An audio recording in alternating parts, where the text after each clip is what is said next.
Now comes the form. Same thing. The form can be tall, short, fat, thin, curved, straight, etc. Are all prominent attributes of the gross body. Well, you can add into it, the sizes are different, the body sizes, as per the clothing, they go size 20, size 6, size 4, and so many women world over are dying to become size 2 or maybe size 0, and they are not eating anything and they are exercising all day, and when they are about to faint, they pick up a piece of a cucumber and eat. Yeah. And then again they drink whole day, they are drinking water, the lime water, and they drink 4 to 5 liters of water a day, and they are running to the bathroom whole day. And I sometimes wonder when they are doing this fashion walk, and she has drunk so much of water. But then I came to know, they said that some of them don't even eat or even drink anything a night before, because that might create bloating. And then they have, she's wearing that beautiful gown, and now she has to pee. What will she do? So they don't put themselves into that situation. Those people who are in the glossy business, and those who are the girls who are in that time where still have to woo some man. I know of a girl, she was 22, and her weight was 125 kilograms. And her parents had dropped her here, just very close by, there's a naturopathy center, and they say, until you lose your 40 kgs of weight, we will not pick you back. And I'm talking 30 years, no phones, and no way for her to go back to her city, her hometown. So she was sulking there, and she was, kind of a punishment for her, like she's in a jail. So she's doing exercises and the yoga therapy and naturopathy and this and that, and she's yelling and cursing her parents for dropping her there. But then she did lose all that, 40 kg weight. And then the parents took her back. Then she lost another, I think so, 10 kg more. And when I met her, by that time she was married. I got the phone and that she wants to meet, and she invited me to her home.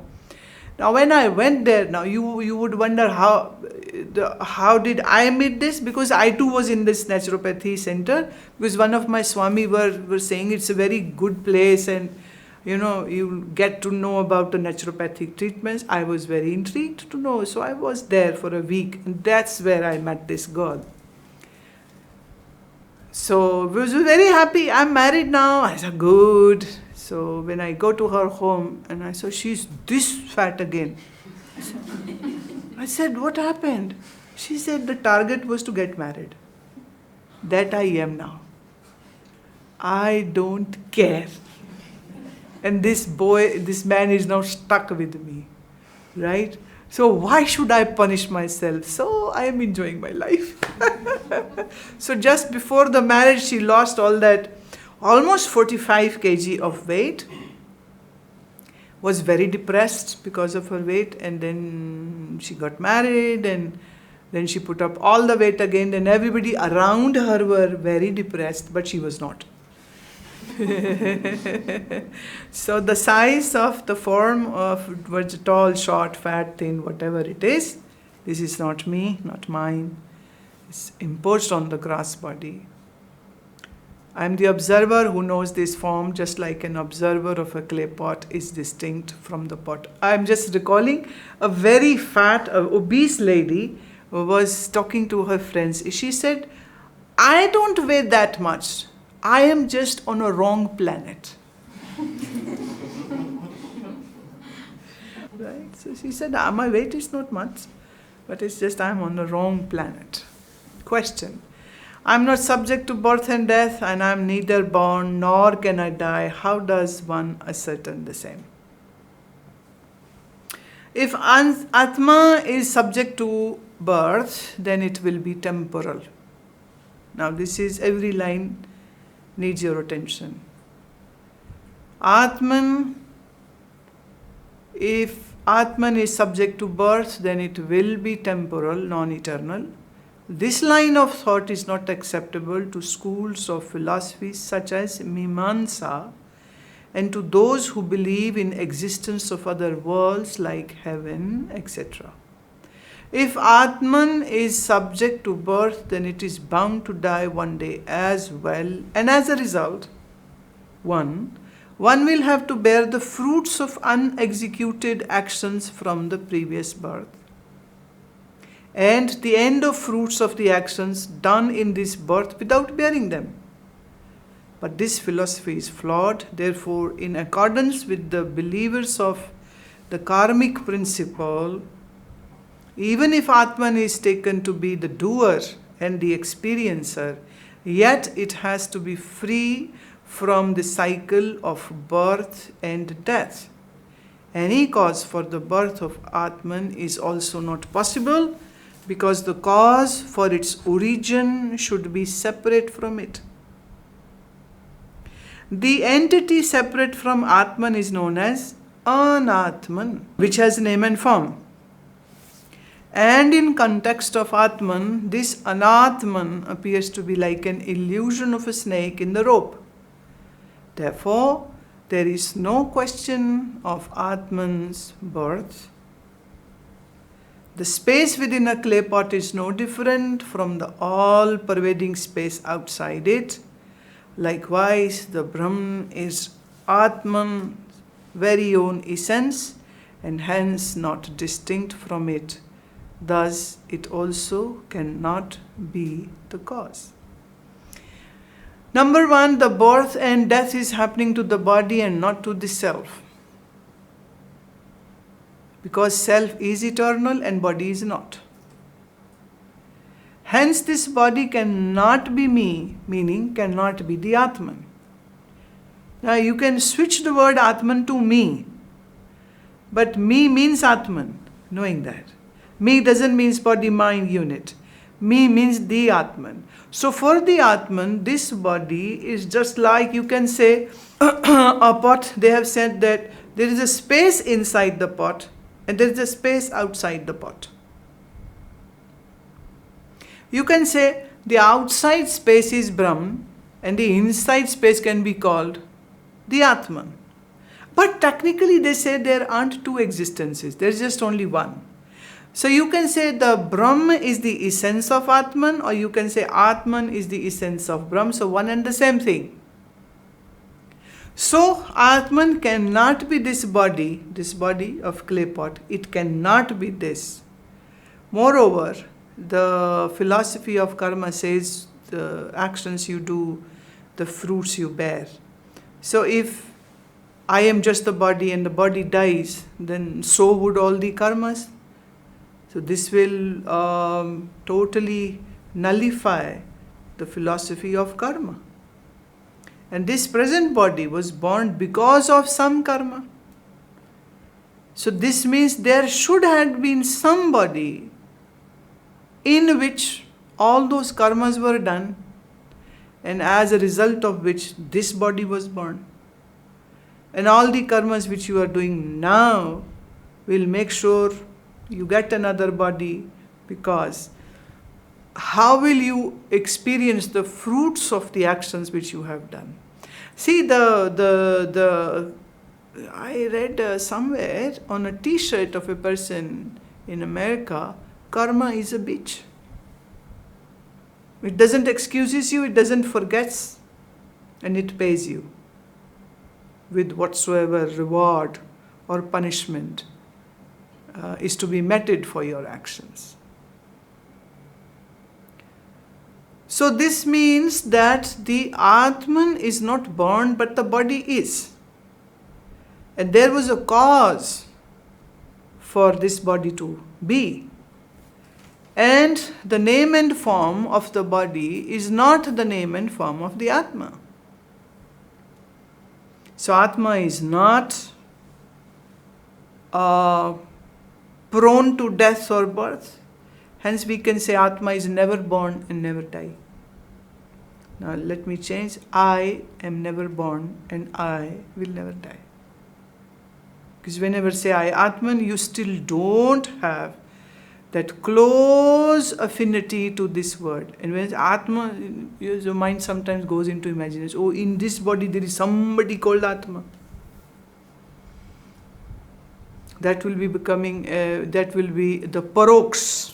And I'm saying it is all about yourself. You who is also called Atman in Sanskrit. Now there are just two existences in this world. One is Atman and the other is Anatman. One is real, the another is an illusion. So the illusion cannot be cause of the Atman.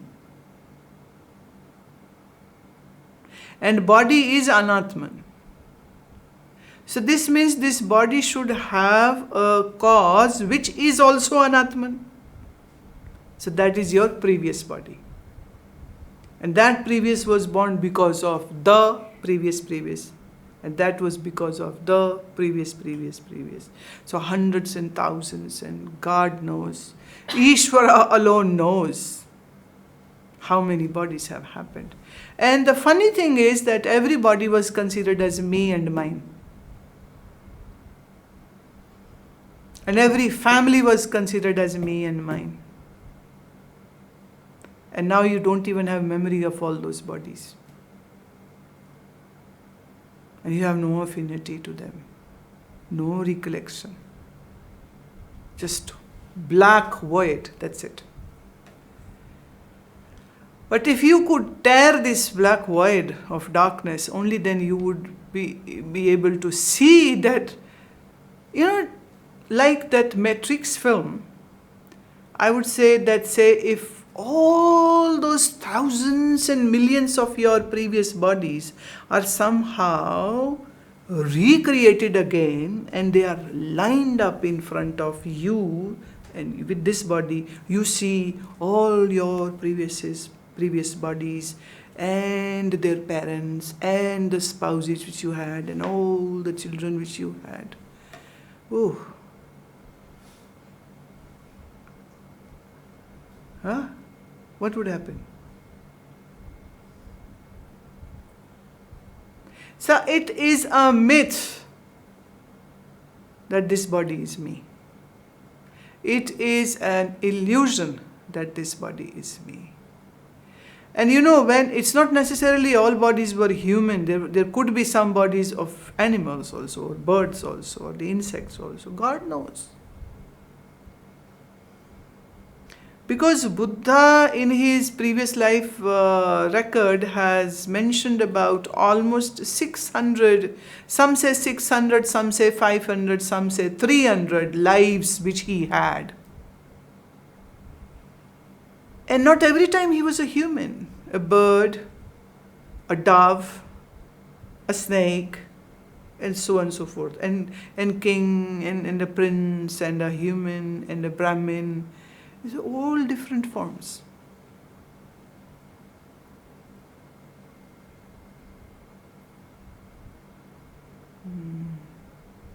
One time a husband and wife were walking on the road and a dog came and started sniffing the man. And the wife said, "Seems to be he's your relative."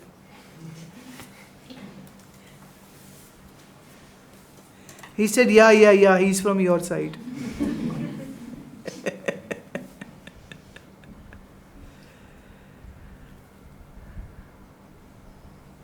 Therefore, Atma has no birth, and there is no birth, and Atma cannot die. No birth implies no death. Therefore, Atma is devoid of birth and death. Therefore, now these what I am going to read are the states of any gross body. When any gross body is born, what happens from the birth to death? So it is going to talk about all these stages. First is Jāyate, that's birth. Asti, manifestation, meaning the child is now coming out of the mother's womb. Vardhate, growth. Vipariṇāmate, that's transformation. Apakshaya, the weathering. And Nashyate, that's death. We can say the Apakshaya is like the autumn of the body. Right? And the changes which happen in this body are the Vipariṇāmate, and Vardhate is the growth. When the baby is born, it grows. So Jāyate, Asti, Vardhate, Vipariṇāmate, Apakshaya and Nashyate are the states of the gross body, and Atma is bereft of all such modifications. Therefore, I am not that which is born or dies. I am neither born nor do I die. Birth and death are subject to the actions carried out by the gross body. I am the observer who knows this form, just like an observer of a clay pot is distinct from the pot. In this manner, I am not subject to birth or death, and I am neither born nor can I die.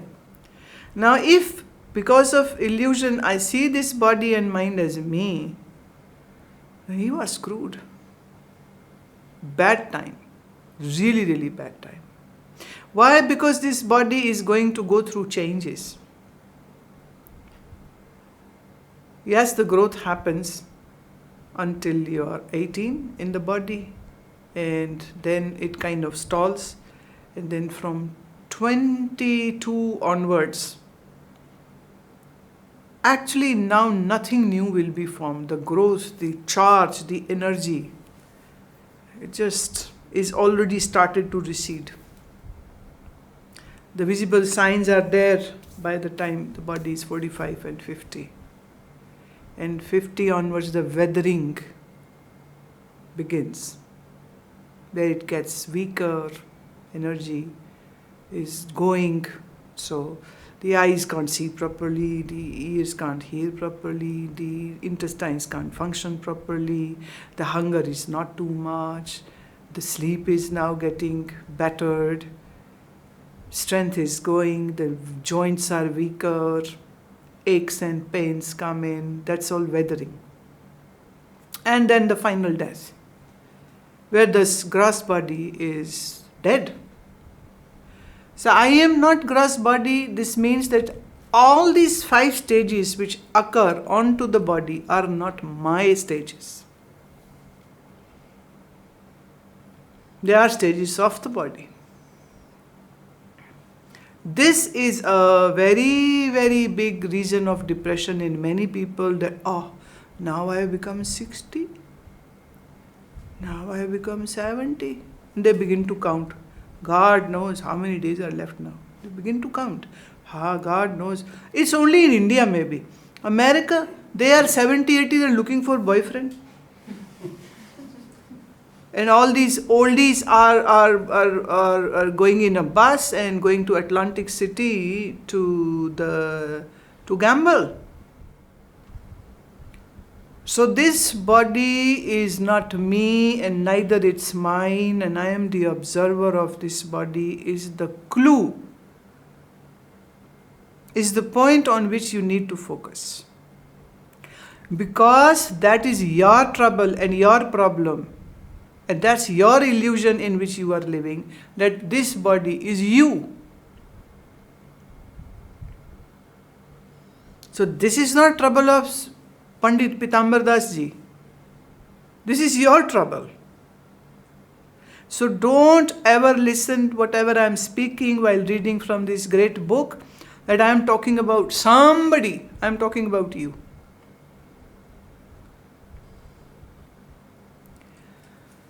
Question: how can the freedom from the 5 great elements be illustrated? The analogy. If one is under a demonic possession, a shaman is called to rescue. It happens in Africa, it happens in Europe, it happens in India also. The shaman beats a drum and makes offering to ward off the ghost.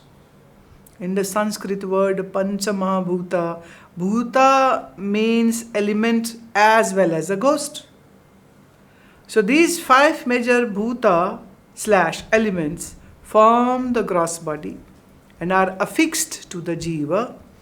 To seek freedom from the 5 great Bhuta elements, a disciple must vidhi purvaka, meaning ritualistically correct, surrender himself to the shaman, that is the guru, who beats the drum of divine knowledge And that's how an aspirant experiences. I am not these 5 bhuta elements, and thus unveils his true self.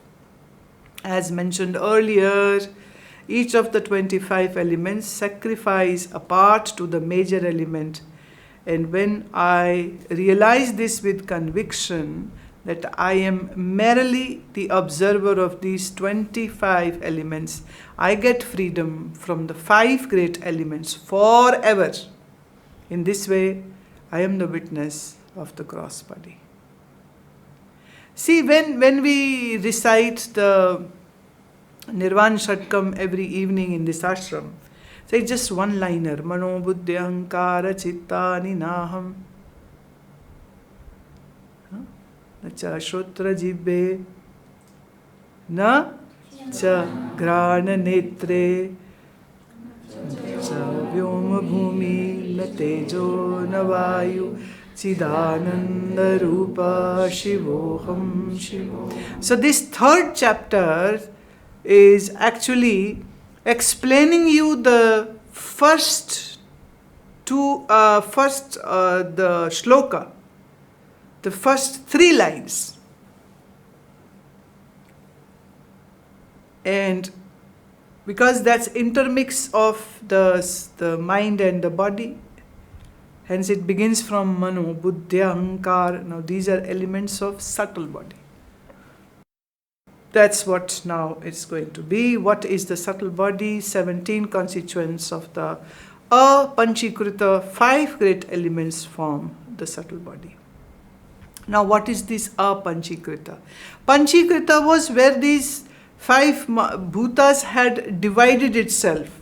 One part was with the main and the other was divided into 4. That's called the division, the Panchikrita, divisions of the 5 elements.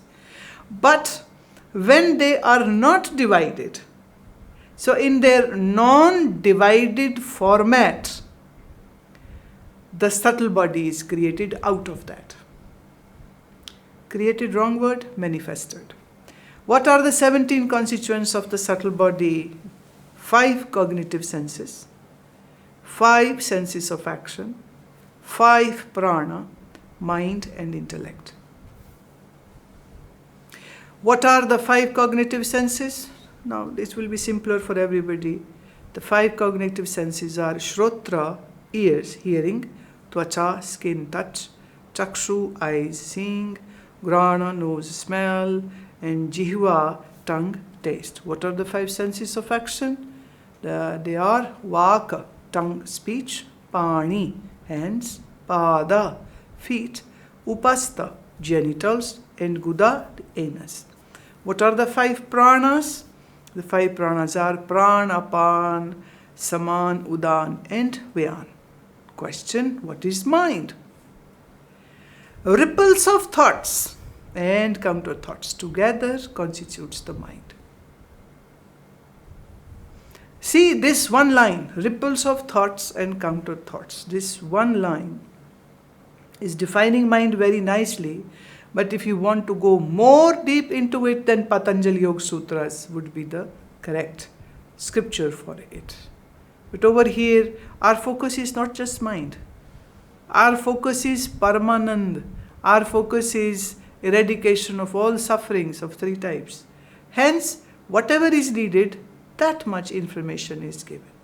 But for this one line, you have Yoga Darshan, you have Patanjali Yoga Sutras, which will go in detail about what the mind is and what the modifications of the mind are and what are the states of the mind and what do these states of mind do to you and how these afflictions are creating obstructions in your journey. Question 64. What is the intellect? Decision-making faculty is known as the intellect.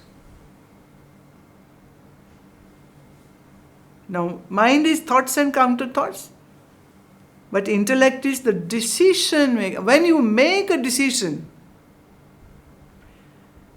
that is like putting a seal to all that chain of thinking what was happening. Pro and con and do, not do, do, not do, do, not. to be or not to be. There's a famous statement, to be or not to be. So to do or not to do or not. And many times, I am bombarded with people who are asking me only this, to do or not to do. Whatever it might be, fill in the blank, whatever. My simple answer is, you use your intellect. But the problem is, if you do not understand your own mind, surely, I can say, your intellect is in a seed form, has not even germinated properly, hence you cannot make right decisions. So then whatever you will do will go wrong, and when all the wrong decisions comes in, this batters your ego, and then you are so crushed. How can I be so wrong? And then you fight. Why didn't you stop me? Why didn't you stop me? Why didn't you stop me? Well, it's your life. So I don't interfere. So anybody says, should I go to America or not? I said, well, you decide. Should I marry or not? No, you decide. And somebody was saying, why didn't you say to me that my marriage won't work? I wouldn't have done the marriage. I said, do you think so? You would have heard me. You were so crazy at that time. So you are well served because you ordered wrong. And this life is like that restaurant where you will be served what you will be ordering.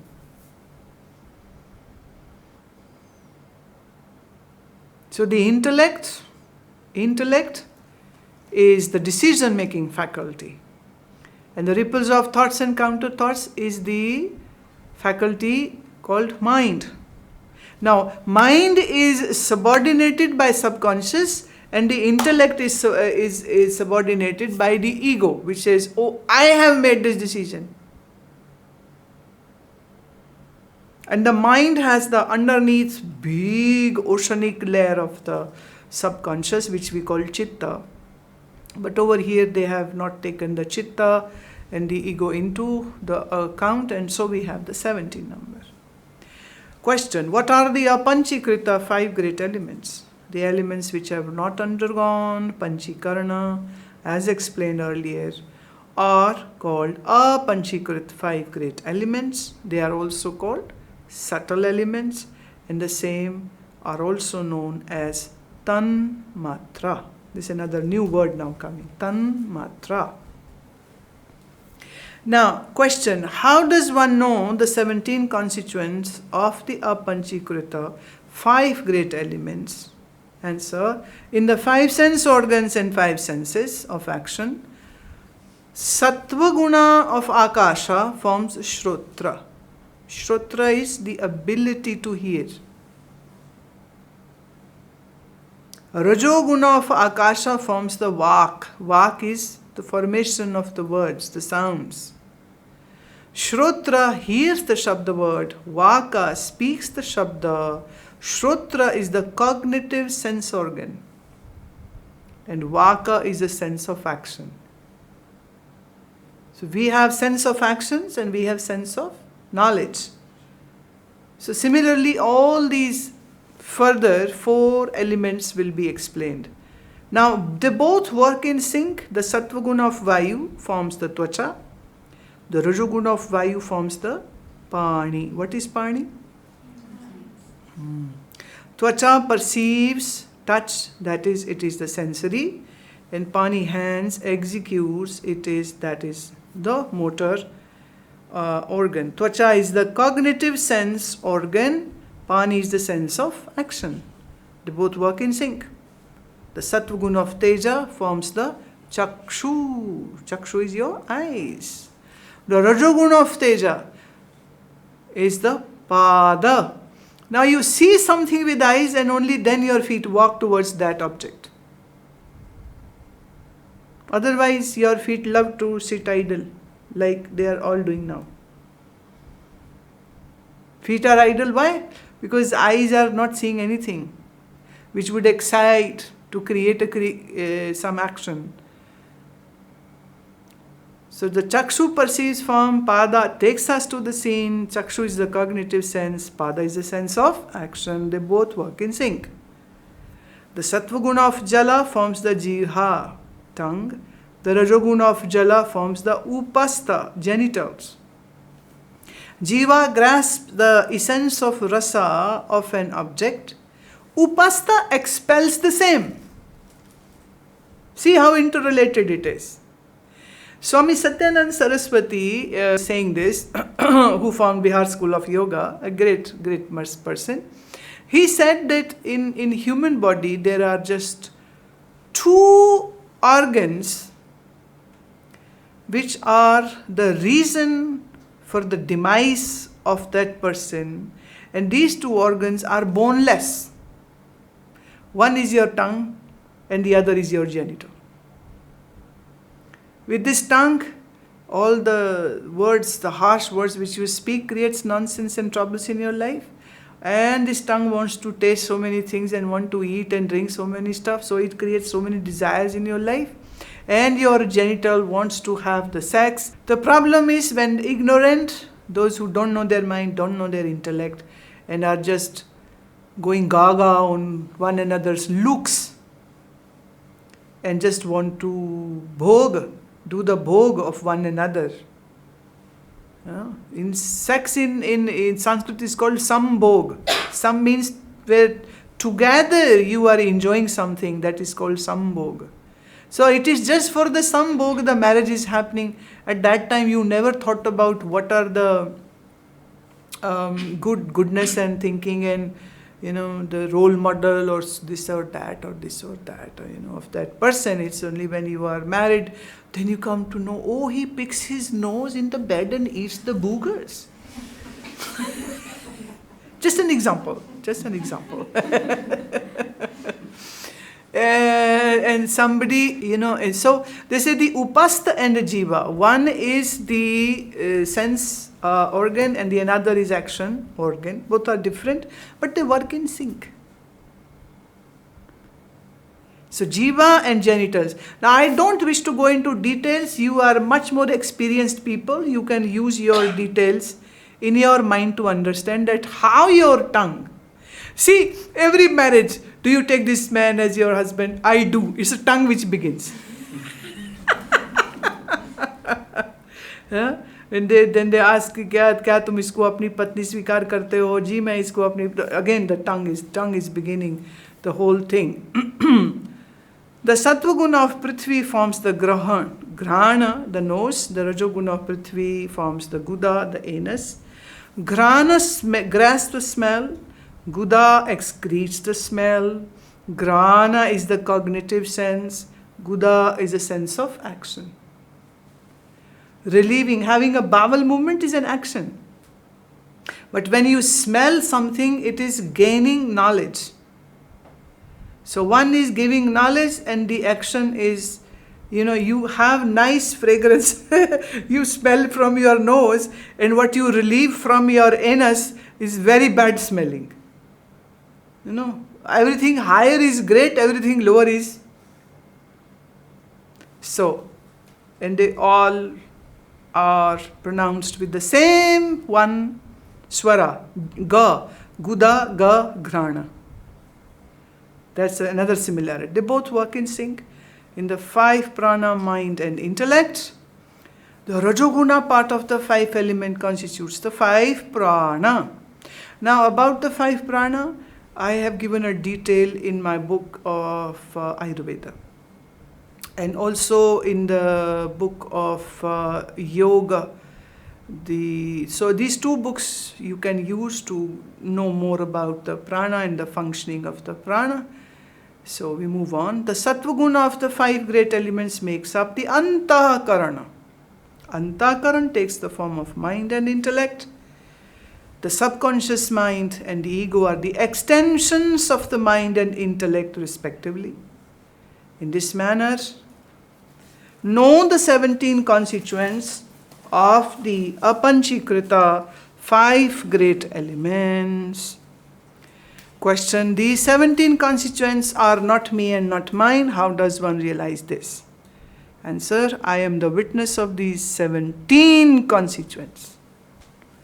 The knower is separate from that which is known. Now see, here a principle is coming. It's a principle, fundamental principle. The knower is separate from that which is known. Hence the knower cannot be known like an object. This is how one can realize that the 17 constituents are not me and not mine.